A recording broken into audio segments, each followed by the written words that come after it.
अब दोस्तों हम बात करते हैं कि जो बद्रीनाथ इस यात्रा में हमारा एक सफर रहा था। जब हम अपने होम टाउन बुलंदशहर से बद्रीनाथ तक पहुंचे, हमने एक चीज नोटिस करी कि हमारे गूगल मैप पे देखते हैं तो हमारे लेफ्ट राइट नियर बाई एक नदी बहती है। नदी अब एक हमारे सिटी से बुलंदशहर से हरिद्वार तक एक नहर बहती है जिसे बोलते हैं गंगा नहर।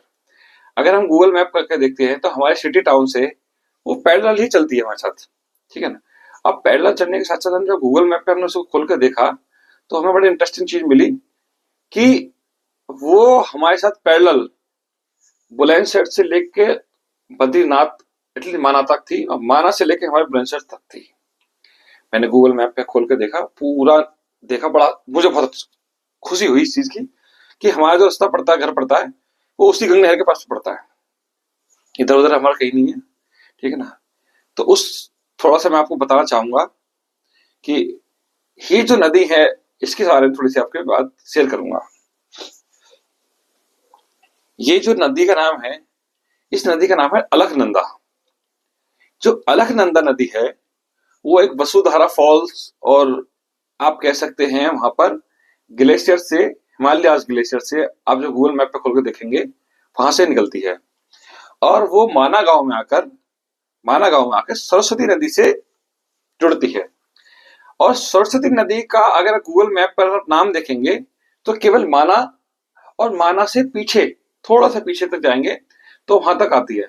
जो जो आप नदी बोल सकते हो, माना में जो जो मैं आपको वीडियो दिखाया था, सरस्वती नदी का उद्गम बोल सकते हो। अगर बेसिक आप उसको गूगल मैप पर देखेंगे तो वो पहाड़ के नीचे पूरा पुल बन गया है उसका। वो पीछे से जो आ रही है उसको भी गूगल मैप पर अलकनंदा नदी के नाम से ही उसका नाम लिखा हुआ है, पर उसे हम अपनी आस्था के नाम से उसे हम सरस्वती नदी बुलाते हैं, उस छोटे से पार्ट को, माना से लेकर थोड़ा सा पीछे तक, ठीक है ना। कहते हैं सरस्वती नदी विलुप्त हो गई थी तो उसी तरीके से उनको बोल सकते हैं कि वहां तक ही उनको सरस्वती नदी बोला जाता है। बाकी सरस्वती नदी का कहीं भी मैंने पूरे गूगल ऐप खोल कर देखा, मुझे कहीं भी उनका कोई जिक्र नहीं मिला। चलो अब बात करते हैं अलकनंदा नदी। ये इंपॉर्टेंट नदी इसलिए है क्योंकि ये बहुत बड़ी नदी है अपने आप में। और दूसरी भी आपको एक नदी के बारे में बताऊंगा जो दूसरी है, बहुत इंपॉर्टेंट नदी है। अलकनंदा नदी वसुधरा फॉल्स से निकलने के बाद माना में सरस्वती नदी से पहला संगम होता है। उस पहले संगम का नाम है केशव प्रयाग, जो माना में होता है। ये पहला संगम है केशव प्रयाग जो माना के अंदर होता है, उसमें अलकनंदा नदी सरस्वती नदी का संगम होता है। अब उसके बाद नदी अपनी अलकनंदा नदी बद्रीनाथ भगवान के चरणों के होते हुए आगे बढ़ती हैं और बीच में छोटी छोटी सी, जैसे किशोर गंगा, लक्ष्मण गंगा, कई नदियों की छोटे छोटे छोटे आप पहाड़ों में इन्हें नाला बोल देते हैं, बरसाती नाले बोल देते हैं, कुछ आस्था के नाम पे इनके नाम रखे हुए हैं। अब उसके बाद जोशीमठ, अब अपनी माना से निकलने के बाद बद्रीनाथ से होते हुए अलकनंदा नदी पहुंचती है जोशीमठ और जोशीमठ में इनका संगम होता है आपका धौली गंगा। धौली गंगा जब अलकनंदा नदी से अपना जोशीमठ में मिलती हैं तो वहां पर बनता है विष्णु प्रयाग। ये हमारा दूसरा ऑफिशियल नेम है प्रयाग का, से बोलते हैं विष्णु प्रयाग। विष्णु प्रयाग से निकलने के बाद हमारी अपनी नाम अलकनंदा नदी है। पहले सरस्वती से नदी जुड़ी जुड़ी तब भी अलकनंदा नाम रहा। अब अलकनंदा में धौली गंगा मिली तब भी अलकनंदा, ठीक है। उसके बाद एक जगह पड़ती है बीधी गंगा, बीधी गंगा जुड़ती हैं और छोटा सा प्रयाग है पर उसका प्रयाग का नाम भी है, उस प्रयाग का नाम है गौरव प्रयाग। वहां पर कोई बड़ा शहर नहीं है, छोटा सा गांव है। गांव का नाम में थोड़ा सा कंफ्यूज हूँ, उसके लिए माफी चाहता हूँ दोस्तों, किसी को पता हो तो बताना जरूर। पर उस प्रयाग का नाम है गौरव प्रयाग। गौरव प्रयाग में अपनी अलकनंदा नदी मिलती है बीरही गंगा से। अगर दोस्तों मैं माफी चाहता हूँ अगर मैं गलत नाम लूँ तो माफ करना दोस्तों। उसके बाद हमारी नदी पहुंचती है, अलकनंदा नदी पहुंचती है नंद प्रयाग। उस जगह का नाम भी नंद प्रयाग है और वहां पे जो संगम होता है वो होता है अपना बहुत नंदाकिनी, मंदाकिनी नहीं, नंदाकिनी नदी से संगम होता है और नाम पड़ जाता है नंद प्रयाग। अब अलकनंदा नदी आगे बढ़ती है तो आगे पहुंचती है कर्ण प्रयाग। अब कर्ण प्रयाग जगह का नाम भी है और संगम का नाम है कर्ण प्रयाग, जहां पर अलकनंदा नदी अपनी जुड़ती है पिंडार नदी से। पिंडार नदी और अलकनंदा नदी का जो संगम है उसे बोलते हैं कर्ण प्रयाग। उसके बाद हमारी अलकनंदा नदी आगे बहती है तो उनमें आगे जुड़ती है मंदाकिनी। पहला जुड़ा था नंदाकिनी नंद प्रयाग में, अब जुड़ी है मंदाकिनी रुद्रप्रयाग में। दोस्तों रुद्रप्रयाग में जो संगम होता है वो मंदाकिनी और अलकनंदा नदी का होता है रुद्रप्रयाग में संगम। वो नंदाकिनी था नंद प्रयाग में, मंदाकिनी का होता है रुद्रप्रयाग में। अब हमारी अलकनंदा नदी आगे जुड़ती है, पहुंचती है देवप्रयाग। दोस्तों यहाँ पर ये बहुत इंटरेस्टिंग सा एक वाक्य है। अभी जो मैं आपको पूर्व बता रहा था ये सारे थे अलकनंदा नदी के, ठीक है। अब मैं आपको एक यहाँ पर देवप्रयाग में अब तक अलकनंदा नदी का नाम है। अब यहाँ पे छोटी सी इंटरेस्टिंग बात आती है, जो देवप्रयाग में संगम होता है वो अलकनंदा नदी और भागीरथी का होता है। भागीरथी का बड़ा छोटा सा एक हिस्सा है, मैं बताता हूं।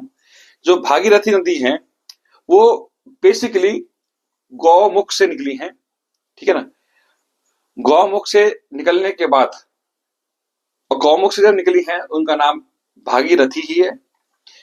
अब गंगोत्री पहुंचती है तो गंगोत्री में भागीरथी और केदार गंगा का संगम होता है, तब भी उनका नाम भागीरथी रहता है। यहाँ उसके साथ केदार गंगा जुड़ चुकी है। अब भागीरथी पहुंचती है भीलन गंगा, एक नदी का नाम है भीलन गंगा नदी का नाम है। और भीलन गंगा नदी जो है वो जुड़ती है भागीरथी से, तो वहां एक बहुत बड़ा डैम बनता है और जिसका आपने नाम सुना होगा टिहरी डैम। ये बहुत बड़ा डैम है टिहरी डैम, वो भागीरथी नदी के ऊपर ही बना हुआ है। अब भागीरथी नदी टिहरी डैम से निकलती हुई थोड़ी बहुत सहायक नदियों को साथ लेते हुए वो पहुंचती है देवप्रयाग। इधर से आती है भागीरथी, इधर से आती है अलकनंदा, और जहां उनका संगम होता है वहां बनता है देवप्रयाग। और देवप्रयाग में इन भागीरथी और अलकनंदा दोनों जुड़कर अपना एक नया नाम रखती हैं, जिनको बोलते हैं माँ गंगा। माँ गंगा का ऑफिशियल नेम यहां से शुरू होता है देवप्रयाग में। दोनों नदियों का बड़ा सुंदर सा दृश्य होता है, वहां से आगे बढ़ती हैं। फिर अपनी देवप्रयाग से निकलने के बाद माँ पहुंचती है ऋषिकेश। ऋषिकेश में एक त्रिवेणी संगम है जहां पर चंद्रप्रभा गंगा नदी में जुड़ जाती हैं। फिर हरिद्वार होते हुए, और हरिद्वार से पहले बहुत कुछ सहायक नदियां हैं, जैसे एक सोंग रिवर है, बड़ा अच्छा नाम है, फुल देखेंगे अच्छा आता है। सोंग रिवर है। फिर हरिद्वार से निकलने के बाद सीधा फरक्का से थोड़ा सा आगे निकलने के बाद इनमें जुड़ जाती है माँ गंगा जुड़ जाती हैं रामगंगा। रामगंगा के बाद प्रयागराज में आपने सुना होगा माँ गंगा, माँ सरस्वती, माँ यमुना, तीनों का संगम है। तो वहां पर प्रयागराज वहां के यमुना जी गंगा जी में जुड़ जाती है और यमुना जी का समाप्त हो जाता है और वो प्रॉपर संगम होके आगे बढ़ जाती हैं। अब वाराणसी से निकलने के बाद, थोड़ा सा निकलने के बाद माँ गंगा के अंदर उनकी सहायक नदी गोमती जुड़ती है। छपरा में माँ गंगा में एक बहुत बड़ी नदी जो बिहार में बहती है, घाघरा। छपरा में माँ गंगा में घाघरा नदी जुड़ती है। उसके बाद सोन रिवर जो अपना एमपी से आती है। उसके बाद पटना में गंडक नदी जुड़ जाती है। भागलपुर में निकलने के बाद कोसी नदी जुड़ जाती है। उसके बाद अपनी माँ गंगा बांग्लादेश में एंटर हो जाती है और वहां पर माँ गंगा का नाम बदल दिया जाता है। वहां पर माँ गंगा का नाम हो जाता है पद्मा रिवर। अब पद्मा रिवर में ढाका जो बांग्लादेश की कैपिटल है उससे पहले उसमें एक बहुत बड़ी नदी जुड़ती है। माँ गंगा भी उस समय बहुत विशाल हो जाती है और विशाल नदी में एक और विशाल नदी जुड़ती है। उस नदी का नाम है ब्रह्मपुत्रा। और ब्रह्मपुत्र निकलने के जुड़ने के बाद वहां पर बहुत सारी सहायक नदियां बन जाती हैं, बहुत बड़ा समुद्रनुमा बन जाता है इनका, बहुत बड़ा, बहुत विशाल आकार बन जाता है। वो बे ऑफ बंगाल में आगे जब माँ गंगा बढ़ जाती है आगे। और आप देखे होंगे बांग्लादेश की बहुत सारी वीडियो जहाँ पे बोट वगैरह बहुत बहुत बड़े क्रूज वगैरह चलते हैं, तो वो वही वो माँ गंगा और वो माँ ब्रह्मपुत्र है। जय श्री राम।